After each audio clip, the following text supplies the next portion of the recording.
Loi 6. Attirer l'attention à tout prix. Principe. Les gens jugent tout à l'apparence. Ce qui n'est pas visible ne compte pour rien. Ne vous laissez jamais noyer dans la foule ni sombrer dans l'oubli. Soyez à tout prix le point de mire, celui que l'on remarque. Faites-vous plus grand, plus chatoyant, plus mystérieux que la masse terne et morne. Soyez l'aimant qui attire tous les regards. 1. Associez votre nom à la sensation et au scandale.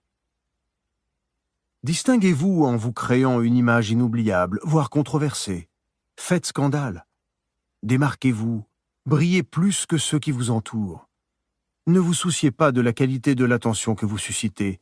C'est la notoriété, quelle qu'elle soit, qui vous donnera le pouvoir. Mieux vaut être calomnié qu'ignoré. Respect de la loi. P.T. Barnum, numéro 1 du show business américain au XIXe siècle, commença sa carrière en qualité d'assistant d'un propriétaire de cirque, Aaron Turner. En 1836, le cirque fit halte à Annapolis, dans le Maryland, pour une série de représentations. Le matin du premier jour, Barnum alla faire un tour en ville, tout de noir vêtu. Des gens se mirent à le suivre. Quelqu'un le prit pour le célèbre révérend Ephraim K. Avery, jugé pour meurtre et acquitté, alors que la plupart des Américains le croyaient coupable. L'homme se mit à crier. La foule voulut lyncher Barnum. À force de supplications, celui-ci finit par convaincre la populace de le suivre au cirque, où il pourrait prouver son identité. Une fois sur place, le vieux Turner confirma que c'était une blague. Il avait lui-même fait courir la rumeur que Barnum était Avery. La foule se dispersa. Barnum, lui, qui avait failli y laisser la peau, riait jaune. Il voulut savoir ce qui avait poussé son patron à lancer ce canular. « Mon cher Barnum, » répliqua Turner, « c'est pour notre bien. Souvenez-vous, tout ce dont nous avons besoin pour réussir, c'est de notoriété. » Et en effet, tout le monde en ville parla de l'affaire, et le cirque fit salle comble tous les soirs. Barnum avait appris là une leçon qu'il ne devait jamais oublier. La première grande entreprise de Barnum fut l'American Museum, collection de curiosités située à New York. Un jour, un mendiant s'approcha de Barnum dans la rue. Au lieu de lui donner de l'argent, Barnum décida de le recruter. Il le ramena au musée et lui mit dans les mains 5 briques avec des indications précises. L'homme devrait parcourir lentement un circuit autour de plusieurs pâtés de maisons. À certains endroits, il déposerait une brique sur le trottoir, en prenant soin de toujours en garder une à la main. Au retour, il remplacerait une à une les briques laissées dans la rue par celles qu'il avait gardées. Pendant tout le parcours, il devait rester imperturbable et ne répondre à aucune question. Revenu au musée, il en ferait le tour complet, puis sortirait du bâtiment par l'arrière pour recommencer son circuit. Dès la première sortie de l'homme dans le quartier, plusieurs centaines de personnes prêtèrent attention à ses manigances. À son 4e circuit, les spectateurs étaient agglutinés autour de lui, débattant de ce qu'il faisait. Chaque fois qu'il entrait dans le musée, une foule lui emboîtait le pas, achetant des billets pour continuer à l'observer. Distraits de leur curiosité par les collections exposées, beaucoup restaient. À la fin de la première journée, l'homme aux briques avait drainé plus d'1 millier de visiteurs. Quelques jours plus tard, la police lui ordonna de cesser son manège, car la foule paralysait la circulation. Quand l'homme s'arrêta, des milliers de New-Yorkais avaient visité le musée et nombre d'entre eux étaient devenus des fans de Barnum. Barnum plaça un orchestre sur un balcon surplombant la rue avec une immense bannière. « Concert public gratuit ». « Quelle générosité !» pensèrent les New-Yorkais qui s'y précipitèrent. Mais Barnum avait pris soin d'engager des musiciens exécrables et très vite, l'audience se ruait au guichet et achetait des tickets d'entrée au musée pour échapper à la cacophonie de l'orchestre, couverte par les huées de la foule. Une des premières attractions que Barnum emmena en tournée à travers le pays fut Joyce Heth, une vieille femme prétendument âgée de 161 ans, présentée comme ex-esclave et nourrice de George Washington. Au bout de plusieurs mois, les gens se lassèrent. Barnum envoya alors une lettre anonyme aux journaux dénonçant une prodigieuse imposture. « Joyce Heth, écrivait-il, n'est pas un être humain, mais un automate fait de fanons de baleine, de caoutchouc et de milliers de ressorts. » Ceux qui avaient boudé le spectacle s'y précipitèrent aussitôt pour examiner de près le phénomène, et ceux qui l'avaient déjà vu payèrent pour le revoir afin de vérifier la rumeur. En 1842, Barnum acheta le squelette d'une prétendue sirène. La créature ressemblait à un singe prolongé par un corps de poisson, mais la tête et le corps étaient parfaitement assemblés. Un chef-d'œuvre de taxidermie. Après quelques recherches, Barnum découvrit qu'elle avait été habilement fabriquée au Japon, où d'ailleurs le canular avait fait du bruit. Il envoya néanmoins aux journaux de tout le pays des articles proclamant la capture d'une sirène dans les îles Fidji, illustrés de lithographies représentant des sirènes. L'exposition de ce spécimen dans son musée fut le point de départ d'une polémique dans tout le pays quant à l'existence de ces créatures mythiques. Quelques mois avant la campagne de Barnum, personne n'en avait jamais entendu parler. Maintenant, des tas de gens y croyaient. Ils vinrent en foule voir la sirène des Fidji et se pressèrent aux conférences. Quelques années plus tard, Barnum fit une tournée en Europe avec le général Tom Pouce, un nain du Connecticut âgé de 5 ans, que Barnum prétendait être un petit Anglais de 11 ans et à qui il avait appris quelques tours spectaculaires. Cette tournée fit tellement de bruit que la sévère reine Victoria elle-même convoqua Barnum et son talentueux prodige pour une audience privée à Buckingham Palace. La presse anglaise pouvait bien ridiculiser Barnum, il avait diverti la reine Victoria elle-même et gagné son estime, qui lui resta. Interprétation. Barnum avait compris une vérité fondamentale. Lorsque les gens ont les yeux fixés sur vous, vous êtes investi d'une légitimité spéciale. Pour Barnum, susciter l'intérêt équivalait à attirer les foules. Et toute foule, comme il l'écrivit plus tard, est doublée d'argent. Or, la foule est un phénomène de masse. Si une personne s'arrête pour regarder un clochard déposer ses briques dans la rue, d'autres l'imiteront, tels des moutons de Panurge. Un petit coup de pouce, et vous les ferez entrer dans votre musée ou assister à vos spectacles. Pour créer un attroupement, il faut de l'insolite. N'importe quelle curiosité fera l'affaire, car les foules sont attirées vers l'inhabituel et l'inexplicable comme par un aimant. Ensuite, une fois leur attention acquise, ne la laissez pas échapper. Si elle se détourne vers quelqu'un d'autre, cela sera à vos dépens. Barnum le savait, qui volait impitoyablement la vedette à ses rivaux. Au début de votre ascension vers le sommet, mettez toute votre énergie à monopoliser l'attention. Laquelle ? Peu importe.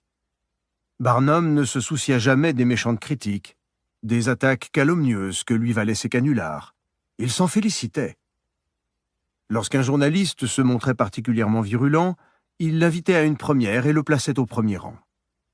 Il écrivait même des attaques anonymes sur son propre travail, juste pour figurer dans les colonnes des journaux. Pour lui, l'attention, négative ou positive, était l'ingrédient essentiel du succès. Le pire malheur qui puisse arriver à un homme qui recherche la renommée, la gloire et bien sûr le pouvoir est de passer inaperçu. Mais dans les joustes, les courses de bagues, les carousels et les autres spectacles, il s'efforcera d'y paroître d'une manière très leste et de contenter les yeux des spectateurs par tout ce qu'il croira pouvoir relever sa bonne mine. Surtout, il sera monté à l'avantage et s'armera de même. Il aura un habillement riche et curieux et des devises ingénieuses. Baldassare Castiglione, 1478-1529, le parfait courtisan et la dame de cour. Les clés du pouvoir. Briller plus intensément que ceux qui vous entourent n'est pas un talent inné. Vous devez apprendre à attirer l'attention aussi sûrement que l'aimant attire le fer. Au début de votre carrière, associez votre nom et votre réputation à une caractéristique, une image qui soit votre signature. Cette image peut être un style vestimentaire, une bizarrerie de la personnalité qui amuse et qui fait parler. Une fois l'image établie, vous avez une apparence. Une place dans le ciel est assurée pour votre étoile. C'est une erreur assez commune de croire que cette apparence singulière ne doit pas être controversée, que le fait d'être attaqué est néfaste. Rien n'est plus loin de la vérité. Pour éviter d'être un feu de paille et de voir votre notoriété éclipsée par celle d'un autre, ne faites pas le difficile. Quel que soit le motif de votre célébrité, celle-ci jouera en votre faveur. Barnum, nous l'avons vu, n'avait rien contre les attaques personnelles et ne ressentait pas le besoin de s'en défendre. Il cultivait délibérément son image de charlatan. Il ne manquait pas à la cour du roi Louis XIV d'écrivains et d'artistes de talent, de grande beauté, d'hommes et de femmes d'une vertu irréprochable. Pourtant personne ne fit autant parler de lui que le singulier duc de Lauzun. Le duc était petit, presque nain, et enclin à toutes sortes d'insolences. Il couchait avec la maîtresse du roi et insultait ouvertement non seulement les autres courtisans, mais aussi le souverain lui-même. Louis XIV était cependant tellement séduit par les excentricités du duc qu'il ne pouvait supporter ses absences de la cour. C'est simple, l'étrange personnalité du duc attirait l'attention. Une fois captivé, on ne pouvait plus se passer de lui. La société a grand besoin de personnalités flamboyantes, d'individus qui tranchent sur la médiocrité générale. Ne soyez donc pas effrayés des qualités qui vous distinguent et qui attirent l'attention sur vous. Cultivez la controverse, et même le scandale. Mieux vaut être attaqué, voire calomnié, qu'ignoré. Toutes les professions sont régies par cette loi, et tous les professionnels doivent avoir un peu le sens du spectacle. Ainsi, Thomas Edison savait que pour récolter de l'argent, il lui fallait à tout prix rester sous les feux de la rampe. La façon qu'il avait de présenter ses inventions au public et de les mettre en scène était presque aussi importante que les découvertes elles-mêmes. Edison élaborait des expériences visuellement éblouissantes pour illustrer ses découvertes sur l'électricité. Il évoquait des inventions futures qui semblaient fantastiques à l'époque, tels les robots et les machines à photographier la pensée. Il n'avait aucune intention d'y consacrer son énergie, mais cela faisait parler de lui. Il faisait tout son possible pour être plus remarqué que son grand rival Nikola Tesla, en réalité plus brillant que lui, mais moins connu. En 1915, le bruit courut qu'Edison et Tesla allaient recevoir conjointement le prix Nobel de physique. Le prix fut finalement attribué à 2 physiciens britanniques. Plus tard seulement, on découvrit que le comité Nobel avait contacté Edison, mais que celui-ci avait refusé de partager le prix avec Tesla. À cette époque, sa renommée était plus grande que celle de Tesla, et il préféra refuser cet honneur plutôt que de permettre à son rival d'en tirer avantage. Si vous vous trouvez désespérément dans l'ombre, attaquez la personnalité la plus en vue, la plus célèbre, la plus puissante que vous puissiez trouver. C'est un stratagème très efficace pour vous faire remarquer. Quand Pietro Aretino, dit l'Arétin, jeune ambitieux du début du XVIe siècle, voulut se faire une réputation de poète, il publia une satire en vers ridiculisant le pape et son affection pour un éléphant apprivoisé. Tous les yeux se tournèrent immédiatement vers l'auteur de ce scandale, ce qui donna le coup d'envoi à sa carrière littéraire. Toute charge calomnieuse contre une personne connue aura un effet similaire. Souvenez-vous cependant d'utiliser de telles tactiques avec mesure lorsque vous êtes vous-même sous les feux de la rampe. L'action se révèle parfois risquée. Une fois connue, à vous de constamment renouveler l'attention en adaptant et en variant votre méthode, faute de quoi le public se lassera, se désintéressera de vous et se tournera vers une nouvelle étoile. Le jeu exige une vigilance constante et une grande créativité.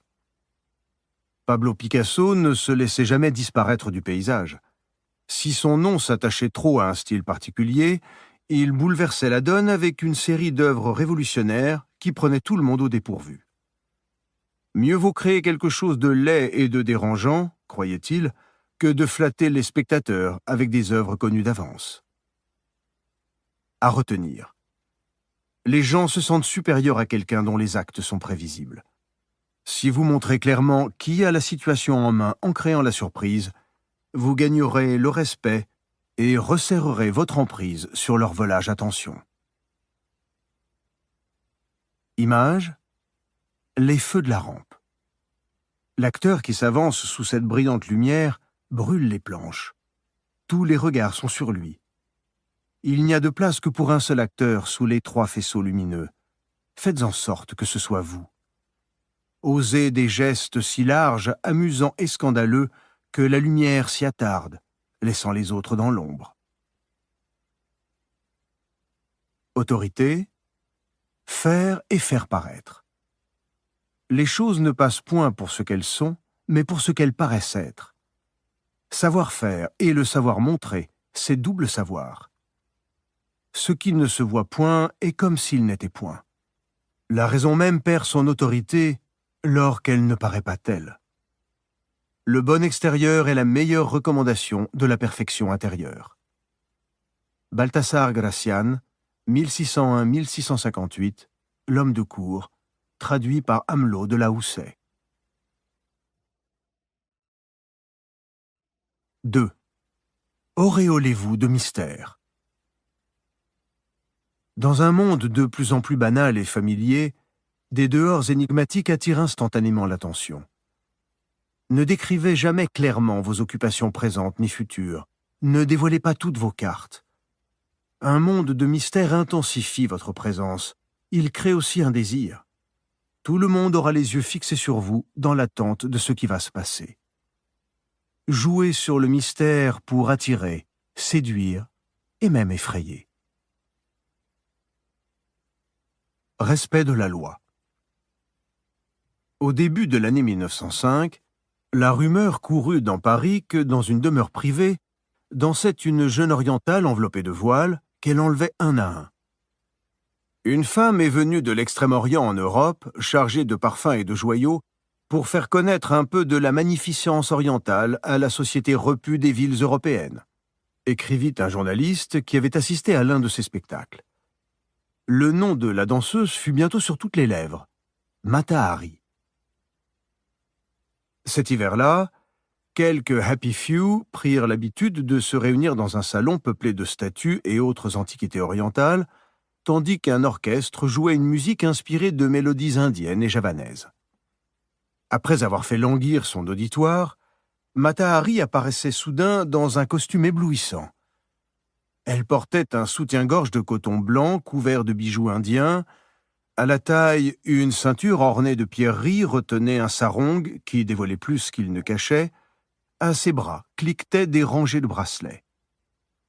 Puis Mata Hari dansait, dans un style que personne n'avait encore jamais vu en France, ondoyant de tout son corps comme si elle était en transe.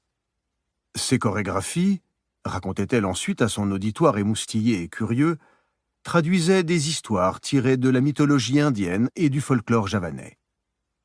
Bientôt, l'élite parisienne et les ambassadeurs étrangers se disputèrent les invitations à ce salon où, en réalité, disait-on, Mata Hari exécutait nue des danses sacrées. Le public voulut en savoir plus. Elle raconta aux journalistes qu'elle était d'origine hollandaise, mais avait grandi sur l'île de Java. Elle parlait aussi d'années passées en Inde, ce pays dont les femmes sont des virtuoses de tir et d'équitation, connaissent les logarithmes et la philosophie, où elle avait été initiée aux danses hindoues.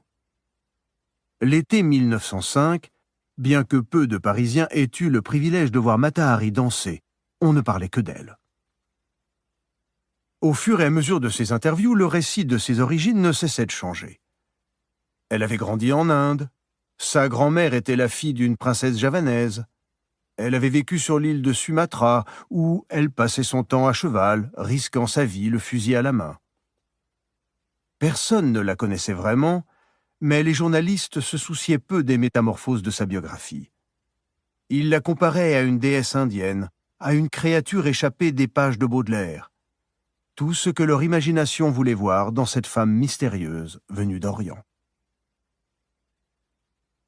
En août 1905, Mata Hari annonça qu'elle allait se produire pour la première fois en public. Le soir de la première, ce fut l'émeute. Elle était devenue une idole, suscitait des imitatrices.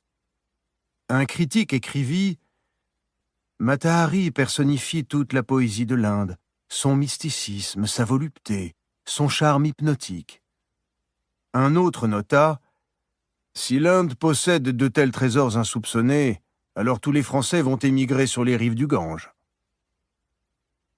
Bientôt, la renommée de Mata Hari et de ses danses sacrées se répandit au-delà de Paris. Elle fut invitée à Berlin, Vienne, Milan. Les années suivantes, elle se produisit à travers toute l'Europe, se mêla aux cercles les plus huppés et gagna assez d'argent pour bénéficier d'une indépendance dont bien peu de femmes jouissaient à l'époque. Puis, vers la fin de la Première Guerre mondiale, elle fut arrêtée en France, jugée, condamnée et finalement exécutée comme espionne allemande. Ce fut son procès qui révéla la vérité. Mata Hari n'était pas originaire de Java ou de l'Inde. Elle n'avait pas grandi en Orient et n'avait pas une seule goutte de sang oriental. Son vrai nom était Margaretha Zelle, et elle était originaire d'une austère province du nord des Pays-Bas, la Frise. Interprétation. Quand Margaretha Zelle arriva à Paris en 1904, avec 50 centimes en poche, elle n'était guère qu'une jolie fille parmi tant d'autres qui affluaient alors à Paris, travaillant comme modèle d'artiste ou danseuse dans des boîtes de nuit ou aux Folies Bergères. Après quelques années, elles étaient inévitablement remplacées par des filles plus jeunes et finissaient souvent sur le trottoir, ou parfois, vieilles et assagies, retournaient dans leur ville natale. Margaretha Zelle avait de plus hautes ambitions. Elle n'avait aucune expérience de la danse et ne s'était jamais produite sur scène. Mais elle avait jadis voyagé avec son mari, officier de la marine néerlandaise, et observé des danses indigènes à Java et Sumatra. Margaretha Zelle avait clairement compris que ce qui importait le plus, ce n'était ni son talent de danseuse, ni même son joli minois ou sa silhouette gracieuse, mais sa personnalité énigmatique. Le mystère qu'elle avait créé ne résidait pas seulement dans sa danse, ses costumes ou les histoires qu'elle racontait, ni même dans ses innombrables mensonges sur ses origines. Il était dans l'atmosphère dont elle enveloppait chacun de ses actes. On ne pouvait être sûr de rien à son propos. Elle changeait constamment, surprenant toujours son auditoire par de nouveaux costumes, de nouvelles danses, de nouveaux contes. Sa part de mystère gardait le public en haleine, tendu dans une perpétuelle expectative. Mata Hari n'était pas plus belle que d'autres. Ce n'était pas non plus une danseuse hors pair. Ce qui la distinguait, ce qui fascinait son public et la rendit célèbre et riche, c'était son mystère. Les gens sont séduits par le mystère. Ils ne s'en lassent jamais parce qu'il suscite des interprétations toujours renouvelées. Le mystère échappe. Et ce qui ne peut être ni saisi ni consommé crée le pouvoir. Les clés du pouvoir. Le monde de jadis était peuplé de phénomènes terrifiants et inconnaissables. Maladies, catastrophes, tyrans capricieux, le mystère de la mort elle-même. Et l'homme travestit en mythe et en esprit ce qui ne lui est pas intelligible. Au cours des siècles, cependant, nous avons réussi, par la science et la raison, à illuminer les ténèbres. Ce qui était mystérieux et menaçant est peu à peu devenu familier, rassurant. Pourtant, cette lumière a un prix. Dans un monde plus banal que jamais, purgé de son mystère et de ses mythes, nous recherchons secrètement l'énigme, personnes ou choses que l'on ne peut comprendre instantanément, saisir, consommer. Tel est le pouvoir du mystère. Il invite aux élucidations multiples, suscite le fantasme, incite à croire qu'il recèle du merveilleux. Le monde est devenu si familier et ses habitants si prévisibles que ce qui est entouré de mystère attire à coup sûr les feux de la rampe et le regard.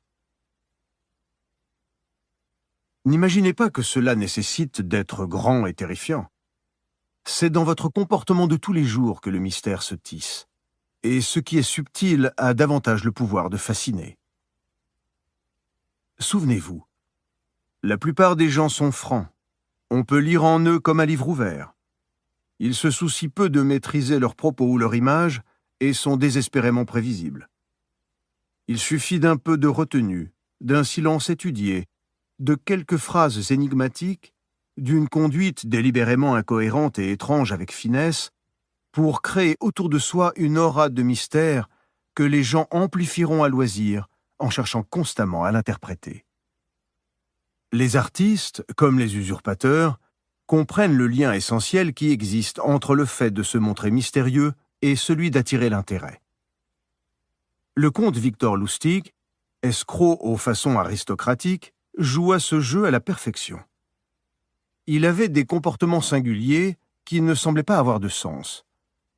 Il se montrait dans les meilleurs hôtels, débarquant d'une limousine conduite par un chauffeur japonais. Personne n'avait jamais vu de chauffeur japonais, c'était exotique et surprenant. Lustig portait des vêtements de luxe, mais toujours avec un accessoire. Médailles, fleurs, rubans, déplacés, du moins au regard des conventions. Dans les hôtels, son chauffeur japonais lui apportait à toute heure des télégrammes qu'il déchirait avec nonchalance. En fait, c'étaient des faux, dénués de texte. Il s'asseyait seul à la salle à manger, souriant mais distant, et se plongeait dans quelque impressionnant gros livre. Au bout de quelques jours, bien sûr, l'hôtel tout entier frémissait de curiosité pour ce personnage insolite. Toute cette attention permettait à Lustig de duper aisément les naïfs, qui le recherchaient pour son assurance et sa compagnie.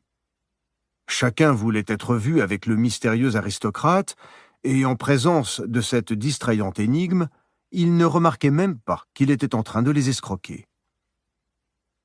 Une aura de mystère fait paraître le médiocre brillant et profond. Mata Hari, par exemple, d'allure et d'intelligence moyenne, passait pour une déesse, et sa danse pour une transe d'inspiration divine. Dans le cas d'un artiste, un air de mystère rend immédiatement son œuvre plus originale, une astuce dont Marcel Duchamp savait magistralement tirer parti. C'est en réalité très simple. Parlez un minimum de votre travail, attirer et agacer à la fois par des commentaires séduisants, voire contradictoires. Puis contentez-vous de regarder les autres se creuser la tête. Les personnages énigmatiques mettent dans une position d'infériorité ceux qui s'acharnent à vouloir les cerner. Jusqu'à un certain point qu'ils savent maîtriser, ils suscitent aussi la crainte qu'inspirent les phénomènes inconnus ou incertains. Tous les grands dirigeants savent qu'une aura de mystère attire l'attention sur eux et leur confère une présence intimidante. Mao Tse-tung, par exemple, cultiva fort intelligemment une image énigmatique. Il ne se souciait pas de paraître incohérent ou en désaccord avec lui-même, car cette contradiction entre ses paroles et ses actes lui assurait justement d'avoir toujours le dessus. Personne, pas même sa propre femme, n'avait jamais l'impression de le comprendre, et par conséquent, il apparaissait plus grand qu'il ne l'était réellement. Cela signifie aussi que le peuple lui accordait une attention constante, brûlant d'être témoin de sa prochaine action. Si votre position sociale vous empêche d'entourer toutes vos actions de mystère, apprenez au minimum à être moins limpide. Agissez dorénavant de manière à ne pas cadrer avec la perception que les autres ont de vous. Vous les maintiendrez ainsi sur la défensive, cette sorte d'attention qui entretient la puissance de ce que l'on craint. Utilisé habilement, un comportement énigmatique peut aussi susciter le type d'attention qui sème la terreur chez un ennemi.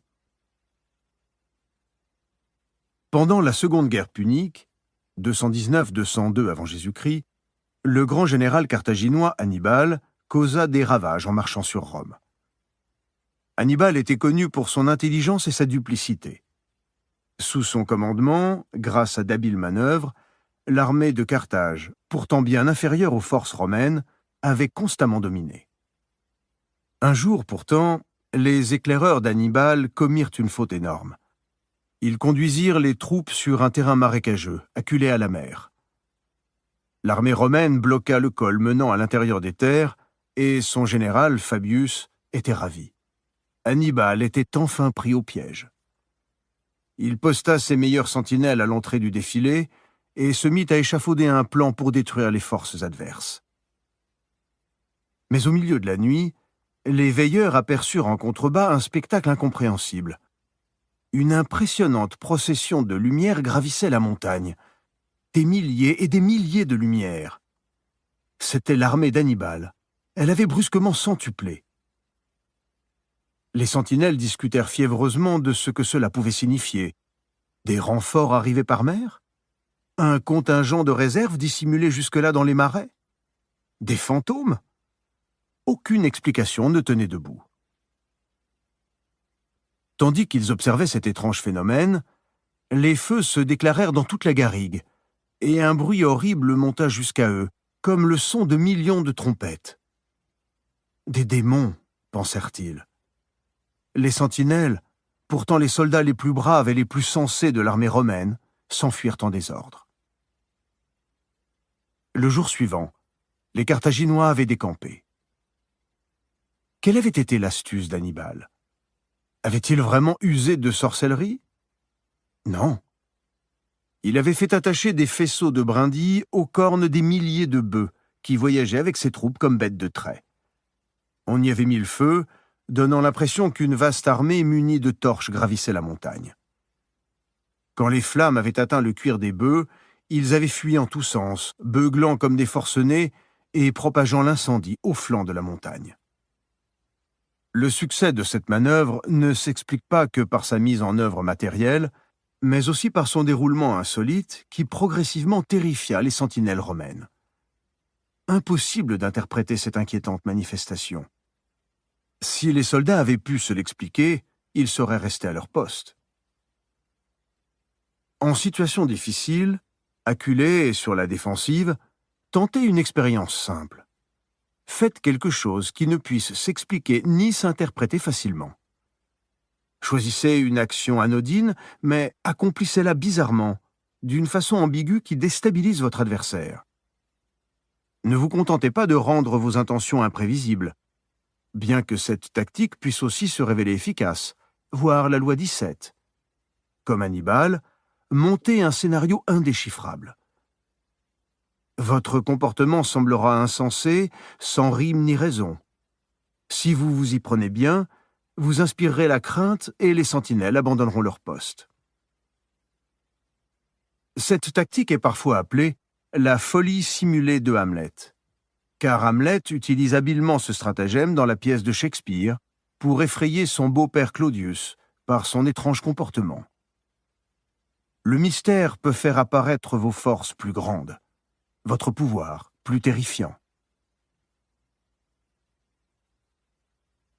Image, la danse des voiles, les voiles enveloppant la danseuse.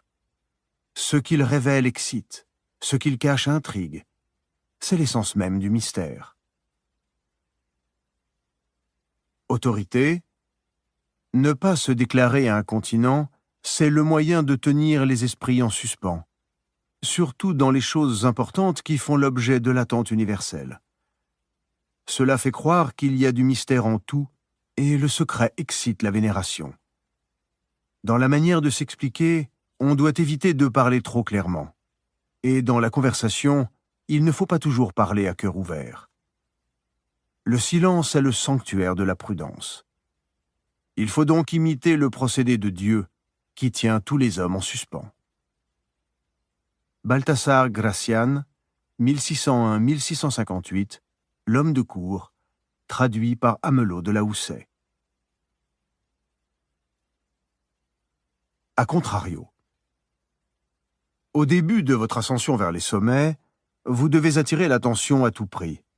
Mais au fur et à mesure que vous gravissez les échelons, il vous faudra constamment vous adapter. Ne lassez pas le public en conservant la même tactique. Un air de mystère aidera considérablement ceux qui ont besoin de développer une aura de puissance, car il les fera remarquer. mais leur attitude doit rester sobre et maîtrisée. Mata Hari est allé trop loin avec ses affabulations. Certes, ce fut à tort qu'on l'accusa d'être une espionne, mais ses mensonges l'avaient rendue suspecte. Ne laissez pas le mystère qui vous entoure se transformer lentement en une réputation de fausseté. Il doit davantage ressembler à un jeu, agréable et rassurant. Sachez reconnaître le moment où vous êtes allé trop loin et revenez en arrière. Il y a des moments où le besoin d'attention doit être reporté à plus tard et où le scandale et la notoriété sont à proscrire. L'attention que vous suscitez ne doit jamais offenser ni souiller la réputation de ceux qui sont au-dessus de vous, surtout s'ils sont assurés dans leur position. Cela vous ferait paraître à la fois mesquin et dénué de scrupules. C'est tout un art que de savoir quand se faire remarquer et quand se mettre en retrait. Lola Montez était experte dans l'art d'attirer l'attention. Issue de la classe moyenne irlandaise, elle parvint à devenir la maîtresse de Franz Liszt, puis la maîtresse et conseillère politique du roi Louis de Bavière. Avec l'âge, cependant, elle perdit tout sens de la mesure. En 1850, devait être joué à Londres le Macbeth de Shakespeare, avec le plus grand acteur de l'époque, Charles John Keane, dans le rôle principal. Toute la bonne société anglaise était attendue à la première. Le bruit courait même que la reine Victoria et le prince Albert y feraient une apparition publique. Les conventions de l'époque exigeaient que tout le monde ait pris place avant l'arrivée de la reine. Le public arriva donc un peu plus tôt, et quand la reine entra dans sa loge, les spectateurs, selon l'usage, se levèrent et l'applaudirent. Le couple royal attendit puis salua. Chacun s'assit et l'on tamisa les lumières. Soudain, tous les yeux se tournèrent vers la loge opposée à celle de la reine Victoria. Une femme y pénétrait dans la pénombre. Lola Montez. Elle portait une tiare de diamants sur ses cheveux noirs et un long manteau de fourrure jeté sur ses épaules. Tout le monde se mit à chuchoter lorsque l'hermine glissa pour révéler une robe de velours écarlate largement décolletée. L'auditoire se rendit compte que le couple royal évitait délibérément de regarder vers la loge de celle qui avait eu l'impudence d'arriver après la reine. Chacun suivit l'exemple de Victoria et Lola Montez fut ignorée pour le reste de la soirée. Après cet incident, aucun membre de la bonne société n'osa plus se montrer avec elle. C'en était fini de son magnétisme, les gens la fuyaient. En Angleterre, elle fut rayée du paysage. Ne paraissez jamais trop avide d'attention, car cela révèle une faiblesse qui fait fuir le pouvoir. Comprenez qu'il y a des moments où il n'est pas de votre intérêt d'être le point de mire.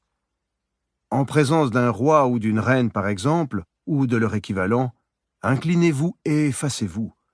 Ne cherchez jamais à rivaliser avec eux.